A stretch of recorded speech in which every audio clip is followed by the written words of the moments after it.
நான் இப்ப பாருங்க, நீங்க எல்லாரும் உதவி தொகை வாங்குறீங்க, இப்படிதானேப்பா வாங்குறீங்களா? எப்படி திருப்பி தர போறீங்க? ஏதாவது ஐடியா வச்சிருக்கீங்களா? நான் சொல்லித்தரேன் ஐடியா. நானும் உதவி பெற்று படித்த பிள்ளைதான். நான் எப்படி அதை திருப்பி கொடுத்தேன்னு சொல்றேன். இங்க பாரு, நீ உங்களுக்கு தரக்கூடிய இந்த தொகைக்கு உதவி தொகை, ஊக்கத்தொகைன்னு பேரு. இந்த தொகையை எப்படி இந்த சமூகத்துக்கு திருப்பி தரணும் தெரியுமா? நீங்க இந்த கணக்கு கேள்விப்பட்டு இருக்கிறீங்களா? 7ல இருந்து 9 போகுமா? போகுமா? என்ன பண்ணலாம்? திருப்பி கொடுத்துருக்கியா என்னைக்காவது? இல்ல. சீன நாட்டில் எப்படி சொல்லி தராங்க தெரியுமா? 7ல இருந்து 9 போகாது அப்படின்னு 7 வீடு தவிக்குமா. அப்போ பக்கத்து வீட்டுல இருந்து ஒரு எண் தன்னிடமிருந்து ஒன்றை தந்து உதவும். கடன் என்பது உரியவர்களுக்கு திருப்பி தர வேண்டும். உதவி என்பது உங்களுக்கு முன்னால் இன்னும் 10 ஆண்டுகளுக்கு பிறகு உன்னை போல் யாரேனும் உனக்கு முன்னால் வந்தால் நிச்சயமாக நீ பெற்ற இந்த கல்வி தொகையை அந்த குழந்தைக்கு நீ திருப்பி கொடுத்தால் அதுதான் உண்மையான வாழ்க்கையில் ஒரு விஷயத்தை நீ திருப்பி கொடுத்ததாக அமையும். அப்படிப்பட்ட வாழ்க்கையை நீ வாழ வேண்டும், வளர வேண்டும் என்று நான் எதிர்பார்க்கிறேன். நான் திருப்பி கொடுத்துட்டு இருக்கேன். 6 குழந்தைகளை ஒவ்வொரு வருடத்திற்கும் படிக்க வைத்துக் கொண்டிருக்கிறேன். நான் வாங்கியது 600 ரூபாய். +2ல எனக்கு கிடைச்சது 600 ரூபாய். அந்த 600 ரூபாய் காசை நான் இதோ என்னுடைய வேலை வாய்ப்பு எனக்கு கிடைத்த அந்த நாளில் இருந்து இன்று வரைக்கும் வருடந்தோறும் 6 பிள்ளைகளுக்கு ஃபீஸ் கட்டுற வேலையை நான் எடுத்துக்கொண்டேன். அது 600 ரூபாய் எனக்கு கொடுத்தவருக்கு நான் செய்யும் நன்றி. உன்னை நீ அந்த அளவுக்கு வளர்த்தெடுக்கிறேன். எல்லோராலும் முடிகிறது என்றால் உன்னால் முடியாதா? சார் ஒரு வார்த்தை சொன்னார், எனக்கு முன்னால பேசுறவர் 2 சொல்லிட்டு போறேன். குழந்தை லிங்க் டீலிங்க்னு இருக்கு.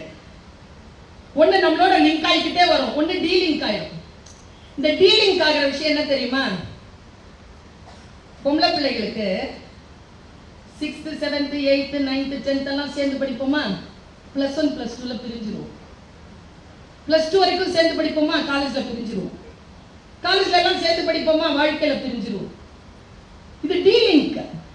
அப்படியே வாழ்க்கை முழுக்க எடுத்துட்டு போறதெல்லாம் ரொம்ப கம்மி %, ரொம்ப குறைந்த %.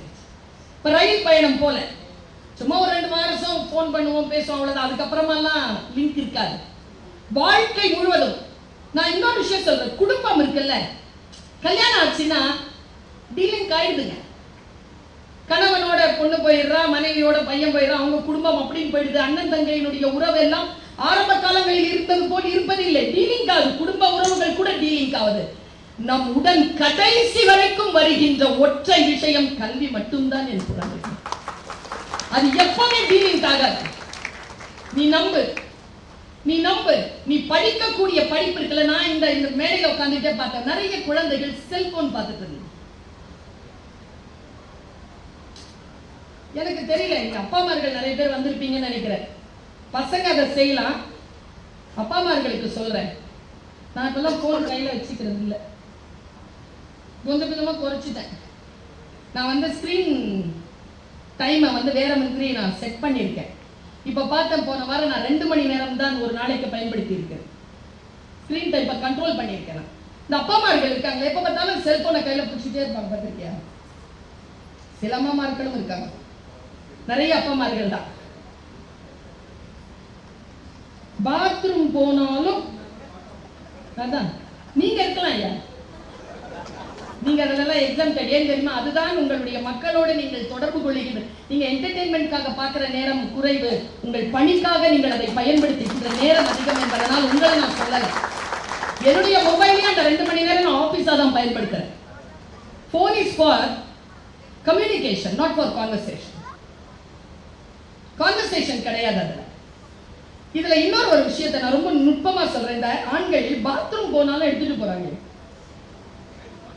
நான் ஒரு சைக்காலஜிஸ்ட் கிட்ட கேட்டேன், என்னத்துக்காக எப்ப பார்த்தாலும் பாத்ரூம்க்கு கூட அவங்க எடுத்துட்டு போறாங்க? பயமா? தனியா போகும். அதை விட பெரிய பயம் என்ன தெரியுமா? போனை தனியா விட பயம். அதான் பெரிய பயமே. அவங்களாவது தனியா போயிடுவாங்களே தவிர போனை தனியா விட மாட்டாங்க. யாராவது பார்த்துட்டாங்கன்னா பக்கத்துல இருக்கிறவங்க பாஸ்வேர்ட் தெரியாத மாதிரி தான் இருப்பாங்க, ஆனா தெரிஞ்சு வச்சிருப்பாங்க. இந்த போன் போன் இருக்கு இல்லையா, நான் உங்க எல்லாருக்கும் சொல்றேன், ஹேவ் டிஜிட்டல் ஃபாஸ்டிங். இல்லன்னு சொல்லு. நீ அடுத்தவர்களுக்கு எவ்வளவு அறிவுரை சொல்ற, அடுத்தவர்களிடத்துல எவ்வளவு லீடர்ஷிப் காட்டுற. Be a leader for your own. உனக்கு சில விஷயங்கள் நோ சொல்லு. பாரு, இன்னில இருந்து ஆரம்பி பாப்போம். உனக்கு சில விஷயங்கள் நோ சொல்லி ஆரம்பி. உன் வயதில் நான் ஆரம்பித்தேன், இதோ இந்த வயதில் இந்த மேடையில் அமைச்சர் பக்கத்தில் உட்காரக்கூடிய அந்த கல்வி தகுதியால் எனக்கு கிடைத்த அந்த நாற்காலியை நான் அனுபவித்துக் கொண்டிருக்கிறேன்.